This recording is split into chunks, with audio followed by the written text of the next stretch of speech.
សូមជម្រាបសួរពុកម៉ែបងប្អូនទាំងនេះជួបជាមួយខ្ញុំបាទរដ្ឋាថ្ងៃនេះខ្ញុំនឹងមានវីដេអូថ្មីពាក់ព័ន្ធជាមួយនឹងត្រាក់តរចនឌៀពីស៊េរីនោះគឺ5065និង5075ពាក់ព័ន្ធទៅលើតម្ងន់បាទហើយចំណុចទី2នេះគឺនិយាយអំពីកម្ពស់ពីដីទៅពងមុខ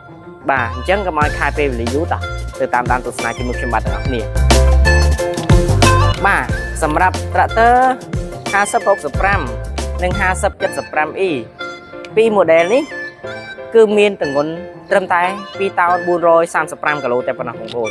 បាទយើងអត់គិតពីប៉ែលអត់គិតពីអង្គលទេមានន័យថាយើងនិយាយតាមមកជាប់ខ្លួនបាទគឺមានទម្ងន់ត្រឹមតែ2435គីឡូបាទហើយបើនិយាយអំពីកម្ពស់វិញបាទសម្រាប់5065នេះកម្ពស់ពីដីមកពងមុខគឺមានកម្ពស់3តឹក78សង់ទីម៉ែត្របាទអញ្ចឹងសម្រាប់ពីរនេះគឺមានកម្ពស់ខុសគ្នាបាទដោយសារតែមានពាក់ព័ន្ធជាមួយនឹងវងកង់វាមានកម្ពស់ខុសគ្នាបាទហើយពាក់ព័ន្ធជាមួយនឹង5075E បាទគឺមានកម្ពស់ខុសគ្នា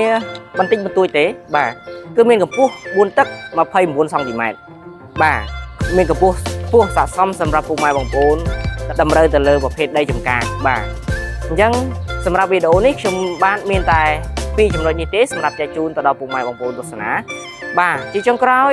បើសិនជាពុកម៉ែបងប្អូនចង់ដឹងពីព័ត៌មានត្រាក់ទ័របន្ថែមឬក៏ចង់ដឹងពីចំណុចពិសេសអីបន្ថែមទៀតបងប្អូនអាចឆាត comment ឬក៏ call តាមលេខទូរស័ព្ទដែលខ្ញុំមាននៅក្នុងវីដេអូនេះបាទជាចុងក្រោយខ្ញុំបាទសូមអរគុណសូមជម្រាបលាត្រាក់ទ័រចនឌៀជាទំនុកចិត្តរបស់លោកអ្នកនាំចូលនឹងចែកចាយផ្ដាច់មុខដល់ក្រុមហ៊ុន RMA Cambodia